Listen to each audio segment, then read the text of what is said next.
Parte 14 do livro Na Hora do Adeus. Capítulo 23, aliás, 28. Desajustes familiares. Eram tantos os gritos, desmaios e choros que iniciamos sem demora junto às equipes do cemitério. Preces e mais preces. O ambiente era de revolta. A mãe do rapaz de 22 anos estava indignada, pensando mesmo em assassinar o marido. Para entrarmos na capela foi preciso um tratamento especial em nossos corpos espirituais. Tão pesadas eram as vibrações. Um garoto bem ligado ao físico pareceu-nos ainda encarnado. Olhamos atentamente e constatamos que nem 1 centímetro separava o corpo físico dos outros corpos. O espírito, bastante perturbado, só fixou na casa mental o instante do crime.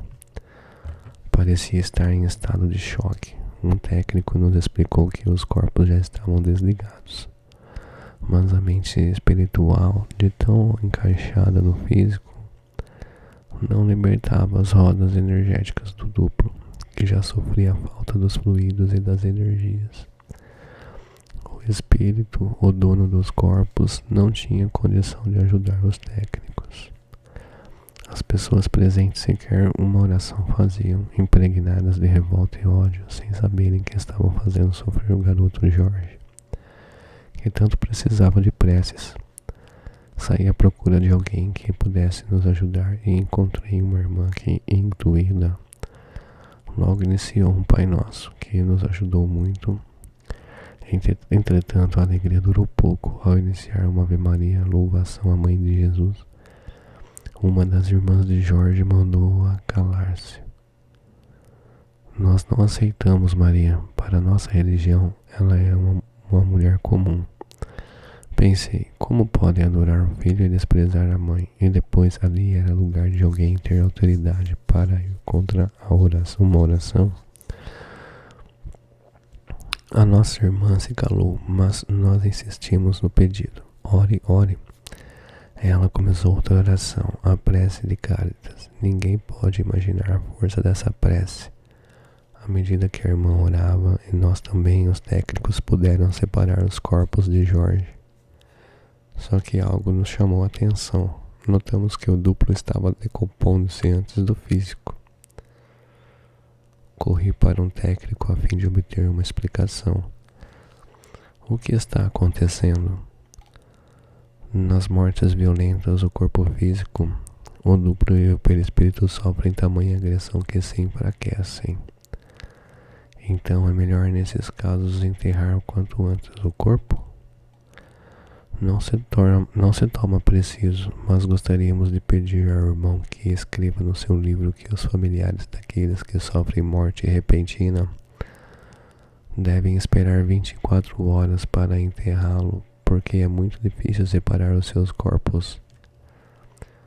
Na hora do impacto do desencarne, quando o corpo físico sofre a agressão, eles se juntam num gesto de solidariedade, o que faz com que o espírito se perturbe. Ainda demorou a se separarem totalmente, mas a prece de Cáritas, a oração de São Francisco e o Pai Nosso eram uma chuva de luz, ajudando a separar aqueles corpos doentes e violentados. Também a vibração pesada da capela não ajuda, não é mesmo?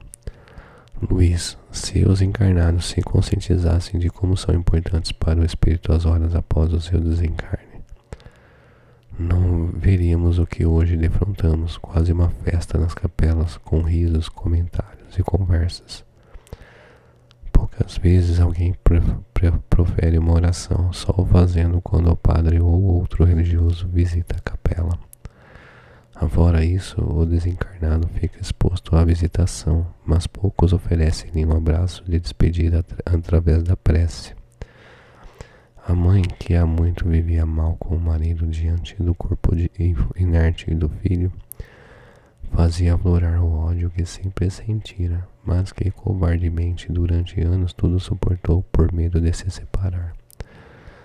Nesses anos todos, ele agrediu não só a ela como os 3 filhos, chegando ao ponto que chegou o assassinato de Jorge. Aquela mãe revoltada e sofrida fazia da capela um lugar de vibrações pesadas e de vingança. Henrico saiu, mas logo voltou com um coral de jovens e crianças cantando as mais belas canções. Uma brisa suave varreu todo o ambiente, como que retirando alguns miasmas de ira e revolta. Mas Jorge, ainda perturbado, permanecia junto ao físico, mesmo já tendo separado os seus corpos. Pensei, se demorar mais um pouco, vai ter nego correndo daqui da capela, porque o duplo vai começar a liberar os gases nele contidos. Confesso que já estava esperando que isso acontecesse quando vimos alguns técnicos já encarregados de não deixar que ali, diante do público, ocorresse tal fato. Por que eles não deixam, Henrico? A privacidade do homem deve ser respeitada. Se o duplo etérico de Jorge se decompusesse aqui, seria como se ele se despisse diante de uma multidão. O respeito ao homem é lei da espiritualidade, e Jorge, mesmo perturbado, iria sofrer muito com os comentários referentes a seu sepultamento. Ainda assim, muitos sentiram um odor bem forte, tanto que alguns familiares acercaram-se do corpo para verificar se ele não estava decompondo-se. Uma das suas irmãs falou: "Você está sentindo, mãe, um mau cheiro?" "É das flores." "Das flores, mãe? Não é. É o corpo. E se a senhora olhar bem, vai notar que ele está ficando arroxeado." Curioso, aproximei-me do caixão e não pude deixar de refletir como os encarnados não gostam de pensar na morte. Na estação do adeus está a grande realidade da vida, que mostra a cada homem que a matéria física sem o espírito não é nada. É somente um amontoado de carne que na temperatura ambiente se decompõe. E os materialistas, para onde eles pensam que vai o espírito? Que morre com o corpo? E as famosas almas do outro mundo, o que são? Ah, deixa pra lá, agora vamos ver o que está acontecendo com Jorge em espírito. Já separado, ainda se recusava a sair de junto do corpo físico. Era demais para ele deixar a matéria. E não adiantava os mensageiros nem os técnicos o orientarem. Ele saía e voltava para junto do físico, como que desejando vestir de novo o corpo de carne. Era uma cena muito triste, a luta e o desespero de um espírito diante da realidade do desencarne. Vimos uma senhora de cabelos brancos aproximar-se dele. "Vovó Dadá, a senhora aqui?" "Eu morri mesmo, vó?" "Não, filho, você não morreu. O que não lhe serve mais é o seu corpo físico. Ele sim morreu, mas você, meu neto querido, está vivo, bem vivo, porque Deus assim o quis." "Vovó, estava na hora de eu morrer?" "Não sei lhe dizer. O fato já se deu e agora não é hora de buscarmos culpados, mas de deixarmos de nos sentir vítimas." "Caminhe, Jorge, que Jesus nos espere, e não olhe para trás. Deixe que os mortos enterrem os mortos." Para o espírito que desencarnou, não é bom desejar ficar junto ao corpo que lhe serviu e presenciar o funeral. É dor demais e perturba quem deseja esquecer. "Vó, o que faço?" "Lute para sair daqui. Lá fora há um campo e uma colina. Por detrás da colina um sol de oportunidades que irá aquecer o seu espírito." "E mamãe, vó, o que será dela?" "Acabei de lhe dizer, deixe que os mortos enterrem os mortos. Sua mãe ainda pertence ao mundo físico e a ela deve servir. Sepultará seu corpo, chorará muito, sentirá saudades, enfim, fará tudo o que fazem os encarnados. Você terá de deixá-los cultivar suas lembranças e sentir saudades, pois seu espírito não mais pertence ao mundo físico." Quando Jesus disse essa parábola, quis orientar a todos os seus irmãos que na hora do adeus não é dado a quem parte ficar preocupado com que dinheiro será pago o enterro ou com que roupa vão enterrá-lo. Minha família irá sofrer. O que fazer para consolá-la? Ao espírito, Só restam lembranças de saudades. No mais, ele tem de partir em busca de uma nova vida, a vida livre do espírito, onde terá de recomeçar mais uma vez. O mesmo acontece à criança que retorna em um novo corpo. Ela não pode ficar chorando, desejando voltar ao mundo espiritual em busca daqueles que nele ficaram. E quantas vezes, Jorge, a gente tem de deixar irmãos muito amados que junto a nós estão há milhares de anos? Nem por isso o bebê dificulta a sua vinda ao plano físico. Neste instante, meu neto, você está nascendo no mundo espiritual. Vamos nascer com fé e esperança, trazendo no coração a saudade, mas não desejando que o ódio nem a revolta tomem conta do nosso espírito. Se o seu pai chegou a essa fúria tamanha, você, Jorge, também não teve humildade.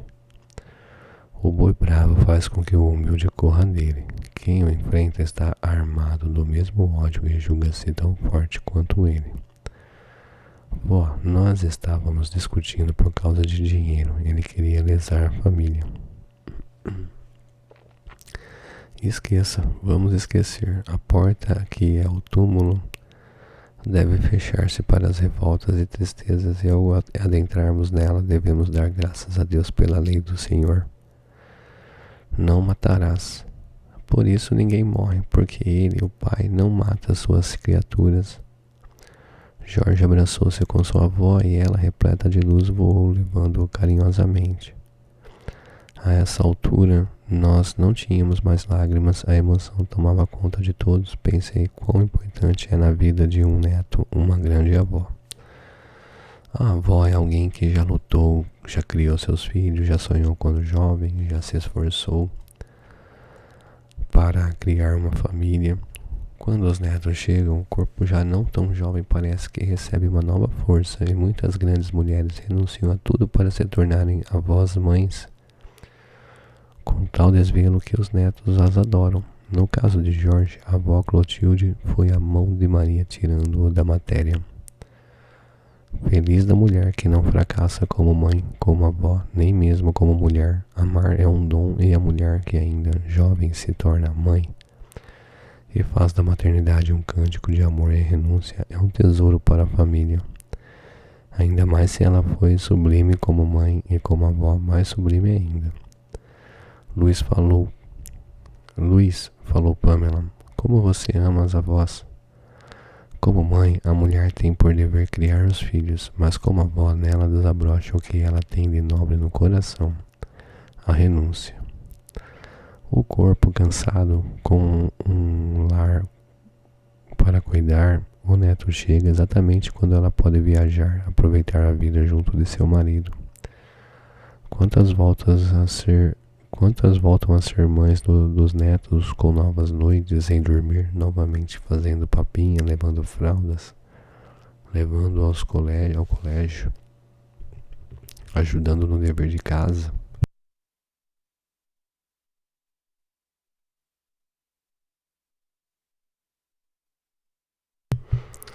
Enfim, como são sublimes essas mulheres que não dizem não a um filho ou a uma filha quando estes lhe pedem para cuidar dos netos. Luiz, mas tem cada avó, como tem cada mãe, rebati. É verdade, falou Henrico, a mulher quando fracassa na sua missão de mãe jamais será uma boa avó. Feliz daquela que quando fracassa como mãe encontra nova oportunidade quando a avó não fracassa. Sabe, Henrique, doar amor é um dom divino. Feliz daquele que se esquece de si mesmo em prol dos outros. Este é um vencedor na vida, um alicerce que nem o cansaço físico o impede de amar e servir. O corpo de Jorge nos pareceu petrificado. Agora que seu espírito fora levado, aquela matéria se mostrava fria e inútil. Na parte espiritual, os cânticos e as orações eram o momento da separação corpo e espírito. No plano físico, a dor da separação, a saudade, o desespero, a incerteza. Olhamos aquela mulher que sofrerá a vida toda com o marido. E este riquíssimo escravo do dinheiro jamais havia feito um carinho nos filhos. Achava que o carinho iria enfraquecer sua autoridade. Tratava a mulher como se fosse sua escrava. E ela tudo suportou até vê-lo chegar onde chegou, ao assassinato. O que parece uma briga de família pode chegar a um ponto tal de agressão que o fim pode ser trágico. Polícia ou cemitério, tudo porque falta de fé, de amor a Deus, da religião. O lar não é um reformatório, e sim uma escola onde todos devem aprender a palavra renúncia. Vamos dar uma chegada até a capela ao lado, convidou-nos Henrique. Capítulo 29. Morte, uma caixa de surpresa. O corpo ainda não estava na capela, mas algumas pessoas da família já se encontravam lá, conversando baixinho. Quando o corpo chegou, o espírito ainda não se havia desprendido. Mesmo já desatado, muito zangado com as flores que lhe cobriam todo, resmungava. Detesto o cravo de defuntos, este cheiro me dá náuseas. E este algodão no meu nariz, que coisa mais cavernosa. E estas mãos cruzadas, que horror. Olhei para Henrico, contendo o riso. Sério, ele nada dizia, parecia orar. Jacinto, muito indignado, logo se pôs de pé e tentava desesperadamente tirar o algodão do nariz. Reclamava que não lhe colocaram a cueca nem os sapatos. Um dos encarregados o convencia de que tudo aquilo de nada adiantava para o espírito, e ele insistia. Como não, senhor espírito? Eu faço questão de um enterro digno. Sempre respeitei os mortos e não acho certo o que acontece nos cemitérios, por isso comprei o meu túmulo e nele fiz um jardim. Eu esqueci de dizer que não queria flores na minha cabeça e no meu corpo. Ainda se fossem rosas vermelhas, mas cravo de defuntos, eu protesto. Mas isso não é cravo, e sim crisantemo, esclareceu o irmão. O que, crisântemo? É tão feio quanto os malditos cravos. Sempre deixei minha roupa arrumada para esta eventualidade e ao me vestirem não me colocaram a cueca. Veja que absurdo. E o pior é que, como eu imaginava, este corpo de morto também está sem cueca. Moço, aqui tudo é igual. Será que tem uma loja que venda cuecas? Irmão, vamos orar. Esqueça o que está acontecendo com seu corpo. Perdoe, alma. Mas não é certo fazerem certas coisas com quem morre. Estou protestando, não estou satisfeito. Andava nervosamente quando chegou a irmã com quem ele morava e os sobrinhos. Eles nem choravam, olhando-os com cara de espanto, indagou. Por que não estão chorando? Vejam que danados, eles não gostavam de mim. Aí sentou-se e chorou muito. Mariana, uma das mensageiras que trabalha nas capelas, sentou-se ao seu lado e disse que se sentia feliz quando via um espírito como o dele, bem longe do corpo físico. Apenas não compreendia por que ele estava apegado às pequenas coisas. Tô na alma, sempre fui um homem digno, não casei para cuidar dos meus irmãos, depois cuidei da minha mãe, ela era paralítica. Com isso, até esqueci de me casar, ganhando bem, sempre ajudei a família, morava com Luiz e seus filhos. O marido dela se mandou quando Eliane nasceu, criei Eliane, agora ela tem 18 anos, tudo fiz por ela e pelos outros. Está vendo como o irmão é digno? Agora vamos deixar de nos preocupar se os encarnados choram ou não. Dona Alma, como não chorar? Eu sou quase pai deles. Qual a sua religião? Sou cristão, faço tudo para ser digno do Cristo. O irmão crê na vida após a vida? Claro que acredito, tanto é que nem tive medo da senhora. Muito bem. Como o irmão está vendo, tudo é igual ao mundo físico, só que os encarnados não nos enxergam.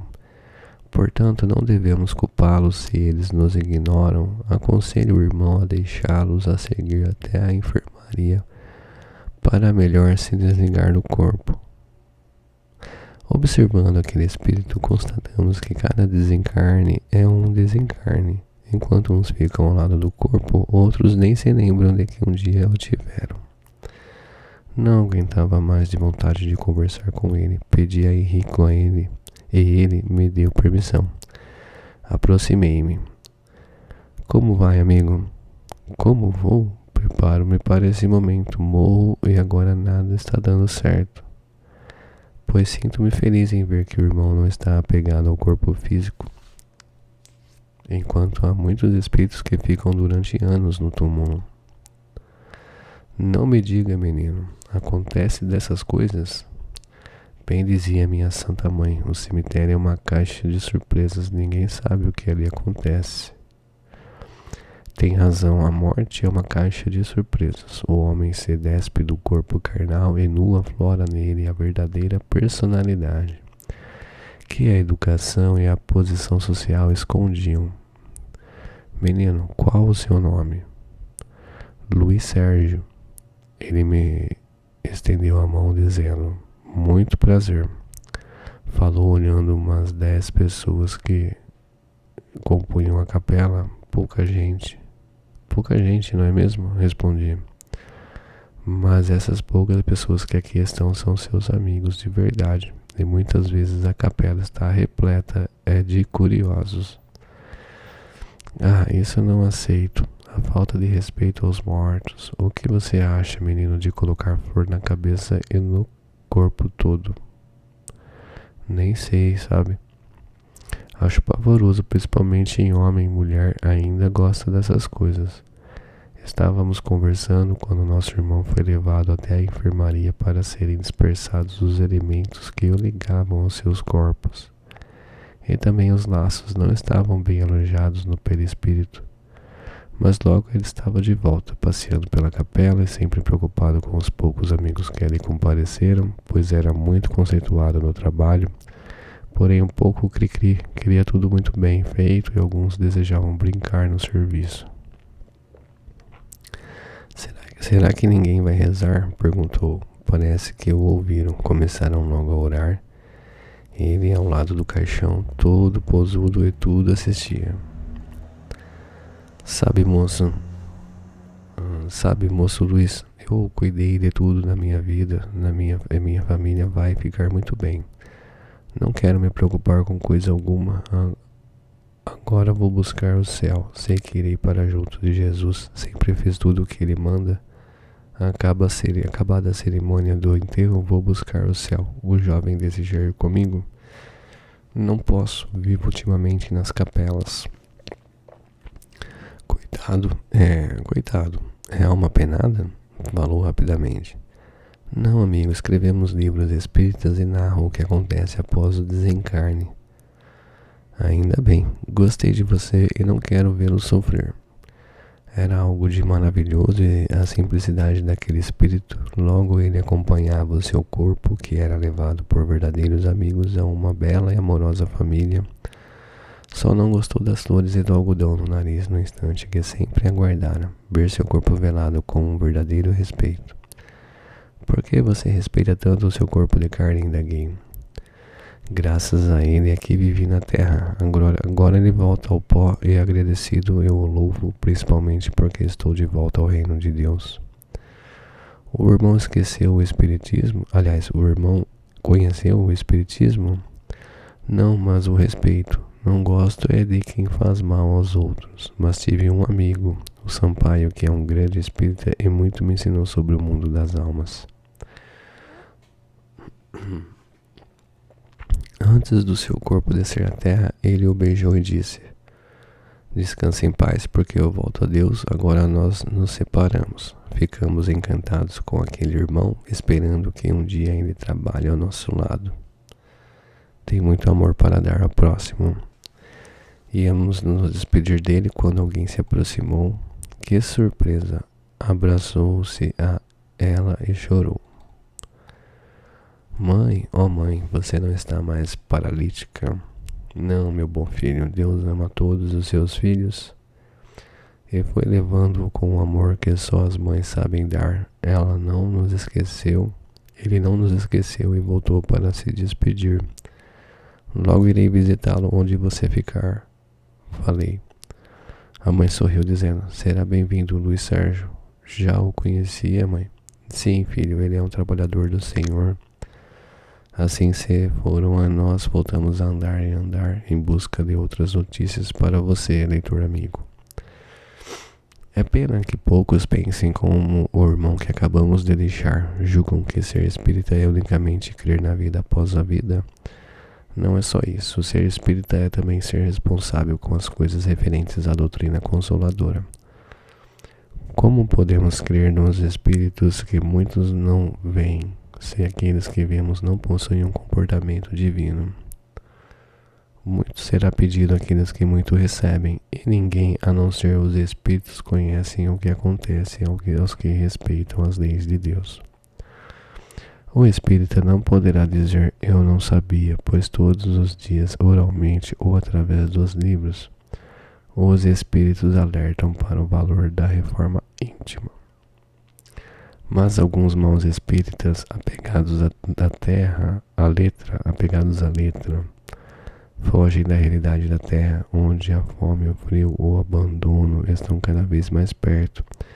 Nos barracos e nas ruelas da vida física, esses espíritas de gabinete e de filas de passes ou de desenvolvimento de mediunidade longe se encontram da humildade, galardão daqueles que morrem para o mundo físico, para melhor compreenderem o que existe além desse.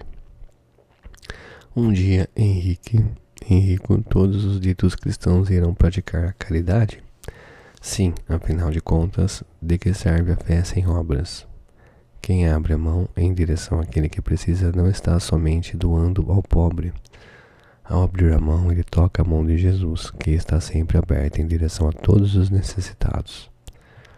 Relembrei nesse momento o desencarne de Catarina, que me deixou inebriado com sua tranquilidade e de sua família.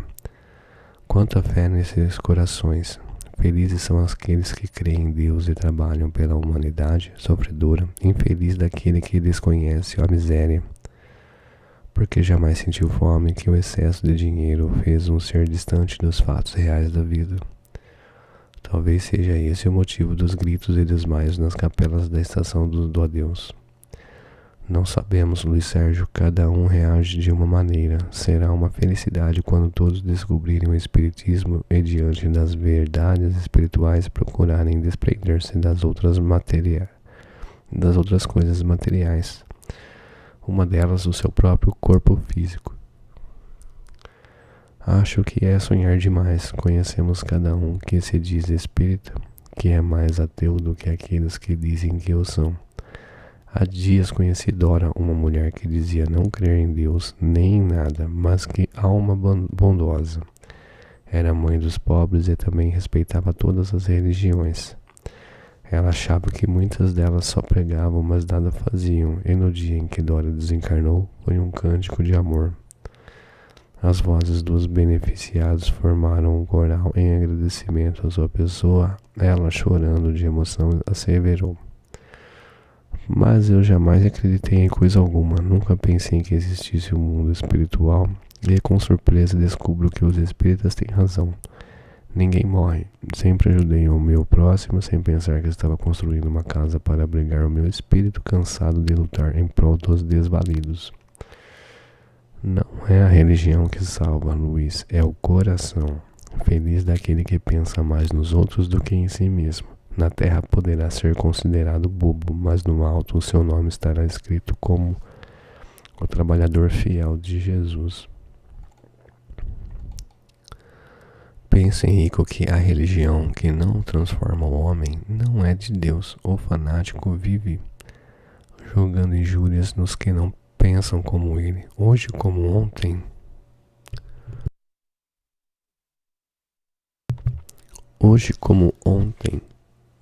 a doutrina espírita é a mais atacada. Por quê? Vamos indagar. Por medo, por ser ela a única que não se esconde dos dogmas. A doutrina espírita é límpida e nela encontramos resposta para todas as nossas dúvidas. Quanto às infames injúrias que alguns jornais de outras crenças estão gastando folhas e mais folhas contra a doutrina espírita, ela permanece intocável, porque nada como amanhã, quando aqueles que hoje duvidam do espiritismo terão a prova final. Queira Deus que com isso eles não estejam embaraçando os pequeninos de Deus. É mesmo, Luiz, concordou Pamela. Talvez até os espíritas ainda não tenham despertado para a realidade dura do hoje, onde ser espírita está sendo tão difícil como no ontem. Os ataques são muito fortes porque usam a mentira para criar fatos irreais referentes àqueles que dizem que um dia foram vítimas dos espíritos. Espere, Luiz Sérgio, ninguém deve brincar com as coisas do alto. Logo, um grande escândalo irá abalar as estruturas dessas igrejas que falam do Cristo, mas agem contra o que ele nos ensina até hoje. Não me diga, Henrico. Espere, irmão. As ondas do mar que embalam as pequenas e as grandes embarcações também molham os pés dos velhos e das crianças. Porém, quando estão bravias, atingem os rochedos e causam vários danos. O sol aquece toda a natureza, mas também queima os invigilantes e às vezes seca tanto a terra com o seu calor que as plantas morrem e sofrem por demais. Assim é a vida. Hoje o homem pode apertar as mãos, plantar, atirar pedras, a vaidade e o orgulho tomarem conta do seu coração. Mas tudo passa e sempre existirá a noite e o amanhecer. Portanto, Luiz, vamos orar, porque se hoje o homem caminha, grita, chora e atira pedras, amanhã ele sentirá o peso da mão de Deus e terá de prestar contas do seu trabalho. Porque o que planta colhe, e feliz de um templo onde os seus adeptos plantam as flores da paz para um mundo melhor. A finalidade de todas as religiões é amparar o homem na sua caminhada evolutiva. O templo que está preocupado em salvar almas, mas tendo para isso de matar sonhos e esperanças e desmoralizar criaturas, está bem longe do mestre dos mestres, que disse: não vim para condenar, sim para explicar. Henrico ainda falou: vamos agora outra vez à crosta da terra, visitar um lar atingido por um desencarne prematuro. E aqui eu encerro mais esta parte. Até uma próxima.